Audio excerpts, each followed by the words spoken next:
गुटखा पान तंबाकू खाने के बाद लोग कार्यालयों तक को छोड़ नहीं रहे हैं। ये बालाघाट शहर का मुलना उद्यान है। मेरे नजरिया से तो कम 15 साल से यही हाल है। डॉक्टर अंबेडकर के नाम पर सामुदायिक मंगल भवन का निर्माण किया। वजह सरकार ठीक है पर नीचे के लोग खराब है ना।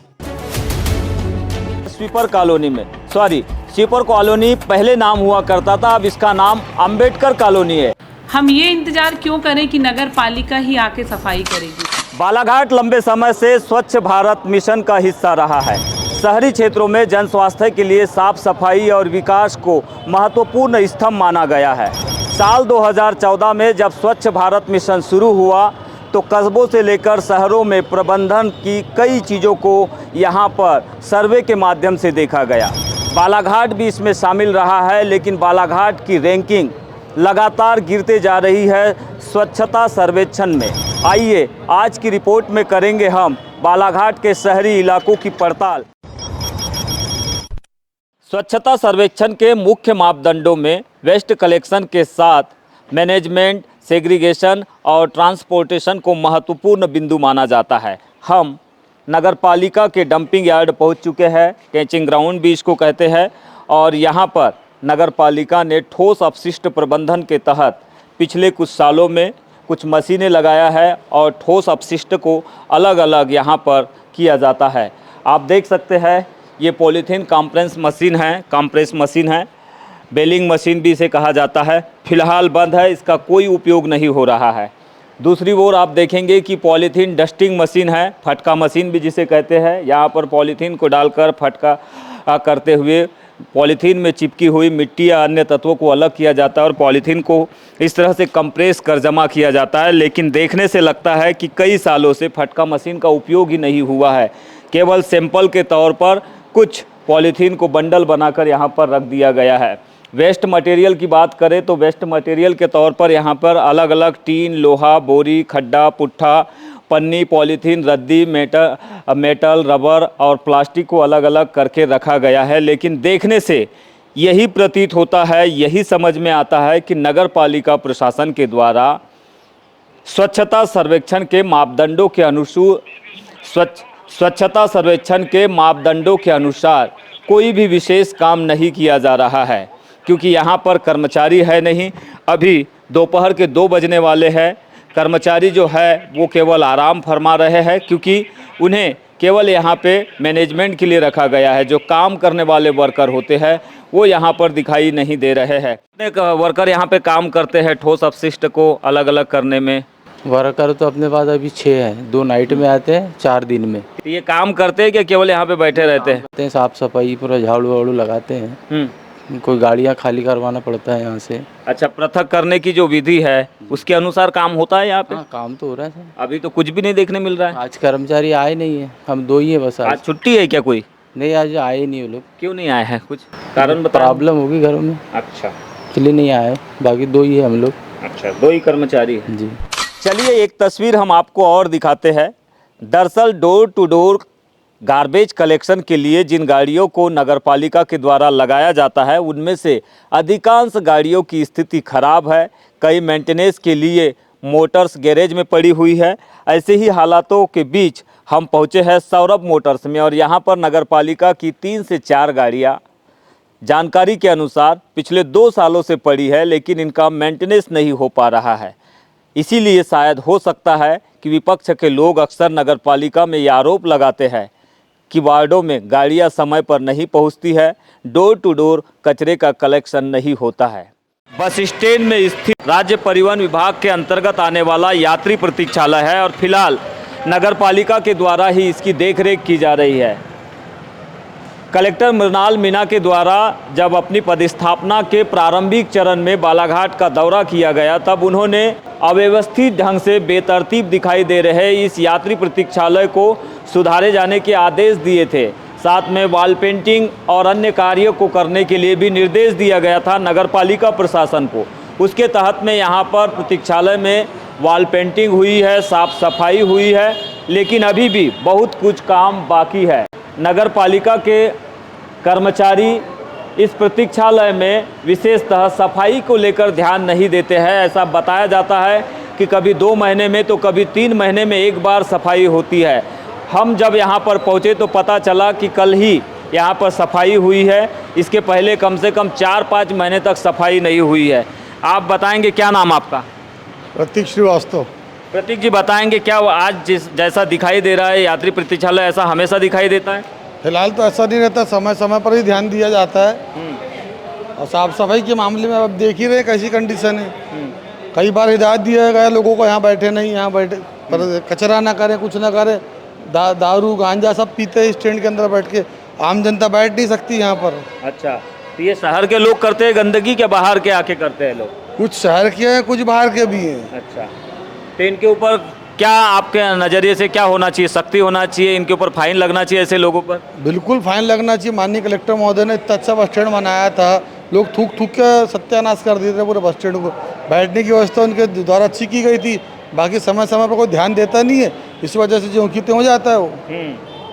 तो लोग जो है वो स्वच्छता के महत्व को समझना ही नहीं चाहते हैं। जरूर नगर पालिका प्रशासन के द्वारा लाख गलतियां की जा रही हो, लेकिन जैसा भी हो, यात्री प्रतीक्षालय में अगर कलेक्टर के निर्देश पर काम हुआ है, स्वच्छता की अलग जगाने के लिए नगर पालिका ने यहाँ पे वॉल पेंटिंग और तमाम जो कार्य किए जाने थे वो किए हैं, तो ऐसे हालातों में लोगों को भी ये समझने की ज़रूरत है कि अगर स्वच्छता को बरकरार रखना है तो उन्हें खुद से होकर गंदगी नहीं फैलाना चाहिए। लेकिन आप देख सकते हैं यहाँ पर किसी ने केले खाया तो केले के छिलके यहीं पर फेंक दिया, किसी ने गुटखा खाया तो गुटखे की पीक उन्होंने दीवालों पर उछाल दी। तो ये हालात है, लेकिन ऐसे हालातों को रोकने में नगर पालिका कहीं ना कहीं कमज़ोर और असहाय समझ में आ रही है। एक तो नगर पालिका के द्वारा जो संवाद मैसेज लोगों को दिया जाना चाहिए कि उन्हें स्वच्छता को लेकर खुद से होकर तैयारी की जानी चाहिए, वो केवल भारती ठाकुर जी के गाने तक ही सीमित रह गया है। इसका ना तो प्रशिक्षण ढंग से दिया जा रहा है, ना तो लोगों को समझाइश दी जा रही है, ना ही जागरूकता अभियान चलाकर लोगों में स्वच्छता का मैसेज देने की कोशिश की जा रही है। इस रसोई घर के जस्ट सामने में आप देखेंगे कि कूड़े का ढेर यहाँ पर लगा हुआ है। कई दिनों से यहाँ पर झाड़ियाँ पड़ी है जिसे नगर पालिका को उठाने की फुर्सत नहीं है। नो पार्किंग का बोर्ड लगा दिया गया है, लेकिन इस रसोई घर के सामने में ही दर्जनों वाहन एनी टाइम आपको दिखाई देंगे। ये हालात है। अब आपको थोड़ा भीतर लेकर चलते हैं कि भीतर के क्या हालात है, ये भी दिखा देते हैं। चूँकि रसोई योजना नगर पालिका के द्वारा संचालित की जा रही है, ऐसे में नगर पालिका की जिम्मेवारी है कि उन्हें साफ़ सफाई को मेंटेन रखना चाहिए, लेकिन बाहर में ये हालात है और अंदर में ऐसे हालात है कि यहाँ पर काफ़ी सारी स्थिति ठीक नज़र नहीं आ रही है। आप देखेंगे यहाँ पर जगह जगह गंदगी यहाँ पर समझ में आ रही है। अन्न के दाने नालियों के माध्यम से प्रवाहित किए जा रहे हैं। इनको व्यवस्थित ढंग से मैनेजमेंट करना चाहिए, उसको व्यवस्थित ढंग से उठा के रखना चाहिए, तो इसकी सुविधा नहीं है। हाथ धोने के लिए आप देखेंगे तो पीने के पानी की व्यवस्था में देखेंगे कि कितने नल यहाँ पे चालू है तो चालू रह गए हैं, थालियाँ पड़ी है तो पड़ी है, और जो यहाँ पे वेस्ट जो गार्बेज है उसके लिए जो यहाँ पे डस्टबिन रखे हुए उनके भी हालात ठीक नहीं है। तो ये स्थिति है नगर पालिका में। लोग कैसे पहुँचते हैं यहाँ पे मटन मार्केट में? सर यहाँ तो अब ऐसा पकड़ने में पहुँचने का कोई जरिया ही नहीं है सर। यहाँ पे खुदाई हो गई है, नाला खून दी है सर बाजू में, और रोड की कंडीशन तो इतनी बुरी है सर, यहाँ आवागमन बिल्कुल नहीं हो रहा है सर। 4-6 महीने से हम लोग बहुत परेशान है, पूरा मार्केट का आदमी परेशान है सर।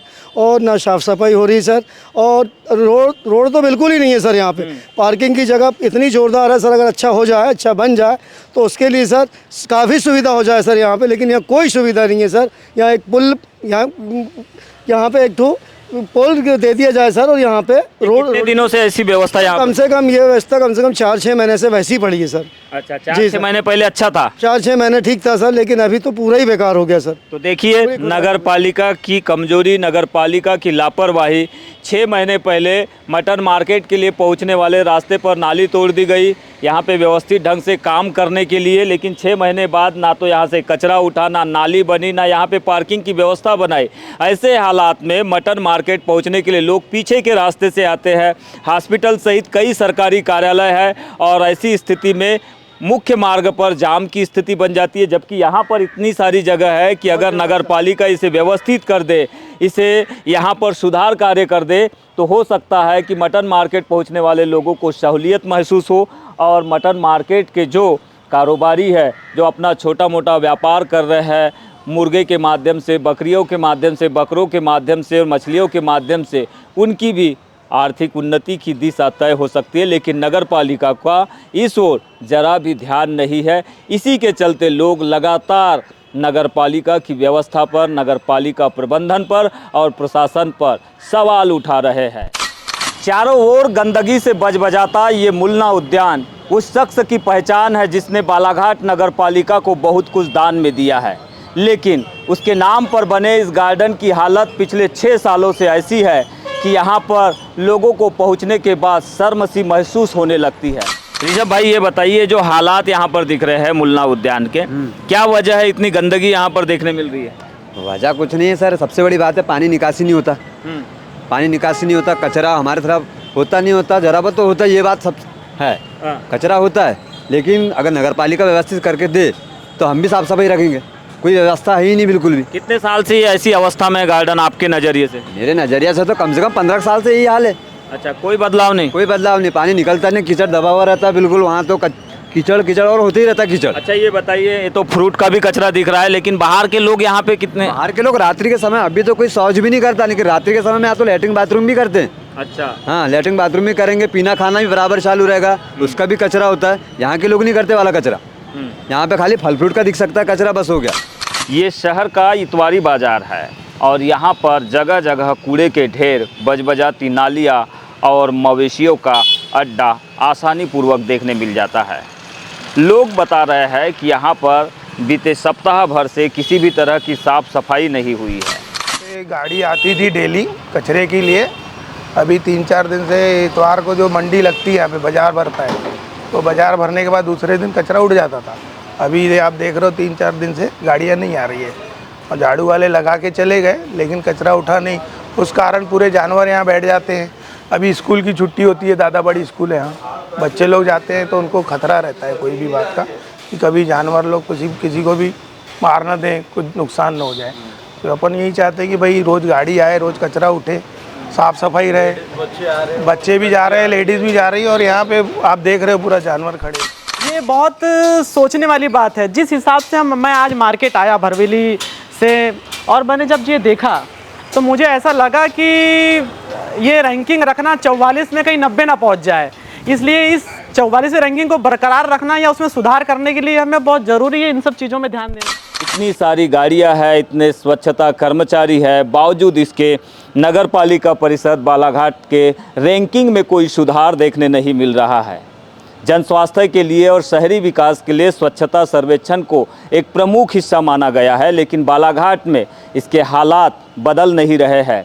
35वें रैंकिंग से अब 46 रैंकिंग पर आ चुके हैं। स्टेट में सेंट्रल के रैंकिंग की बात अलग है कि वहां पर हम 44 नंबर पर है, लेकिन इसके पीछे कुछ कमियां, कुछ लापरवाही और कुछ भर्राशाही भी है, जिसकी वानगी हम दिखाने के लिए आज शहर में निकले हैं। चलिए हम आपको चरणबद्ध तरीके से शहर के दूसरे क्षेत्रों के भी हालात दिखाएंगे। नाम तो बदल गया स्वीपर कॉलोनी का, अम्बेडकर कॉलोनी हो गया, लेकिन हालात बदले क्या? लेकिन हालात नहीं बदलेंगे, कभी ना बदल पाएंगे।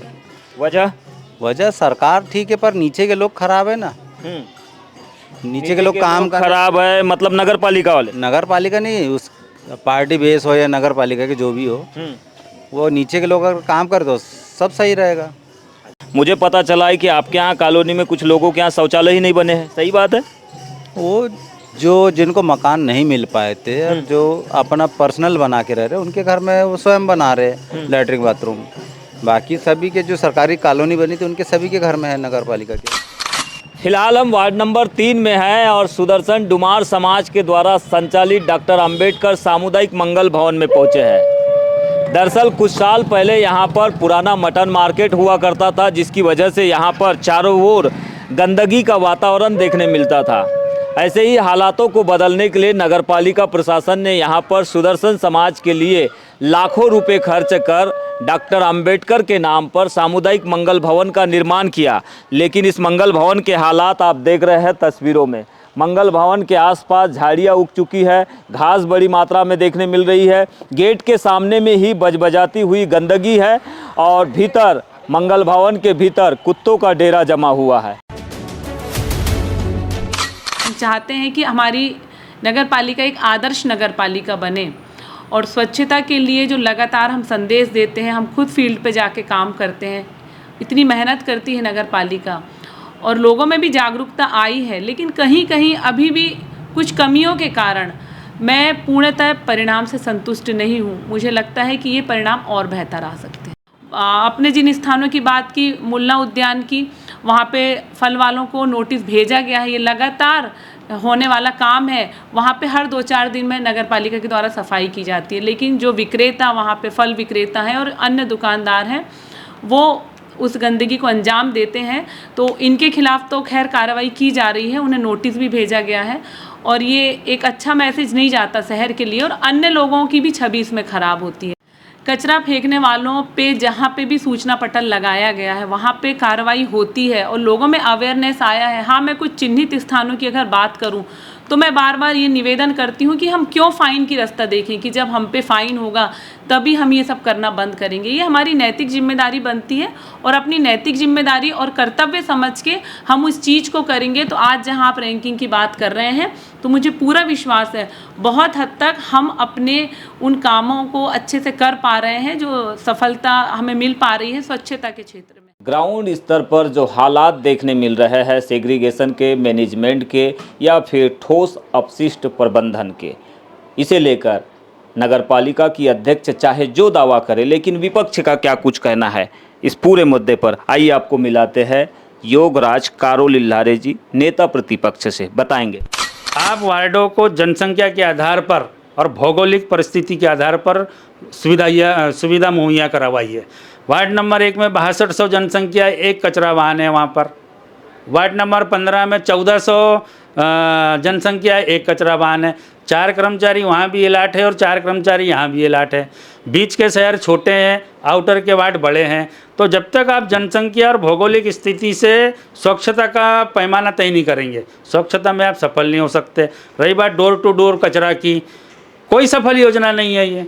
और जब ये स्वच्छता सर्वेक्षण किया गया था तो एक एनजीओ को लाखों रुपए की राशि दी गई। एनजीओ के 4 लोग आते थे, एक सेटेड प्रोग्राम था ये, इसका विरोध किए थे हम लोग ने कि एनजीओ बाहर का एनजीओ बुला लिए, 4 लड़के उनके आते थे, एक गली को झाड़ी जाती थी स्पेशल, वहाँ डब्बे रखे जाते थे, उसके बाद वहीं पर फीडबैक लिया जाता था और उसको ऑनलाइन कर दिया जाता था। ये जो सर्वे मिला और 1 स्टार मिला ये उसका है। यदि ओरिजिनल सर्वे और ओरिजिनल फीडबैक ले लिया जाए तो हमारी रैंकिंग और पिछड़ेगी। तो ओरिजिनल तरीके से अगर ग्राउंड पर अगर सर्वे हो तो रैंकिंग और भी पीछे जाएगी, ये आरोप है विपक्ष के नेता का। और इनका साफ तौर पर कहना है कि भौगोलिक स्थिति और जनसंख्या के अनुरूप कार्यों का बंटवारा नहीं हो रहा है, प्रबंधन नहीं हो रहा है, जगह जगह गंदगी का आलम है, सेग्रीगेशन की व्यवस्था ठीक नहीं है, करोड़ों रुपया खर्च हो चुका है। तो ऐसे हालातों में आप ही कल्पना कीजिए, सोचिए कि बालाघाट कैसे स्वच्छता सर्वेक्षण रैंकिंग में आगे आएगा, यानी कि नीचे के पायदान से ऊपर चढ़ते हुए दिखाई देगा, क्योंकि 2025 का सर्वेक्षण अभी आना बाकी है। ये 2024 के सर्वेक्षण के आधार पर हमने आपको रिपोर्ट दिखाई है। रिपोर्ट अच्छी लगे तो लाइक कीजिए, सब्सक्राइब कीजिए। मैं यमलेश फिर मिलूँगा आपसे शहर के किसी कोने में, गली में। तब तक के लिए मुझे दीजिए इजाज़त।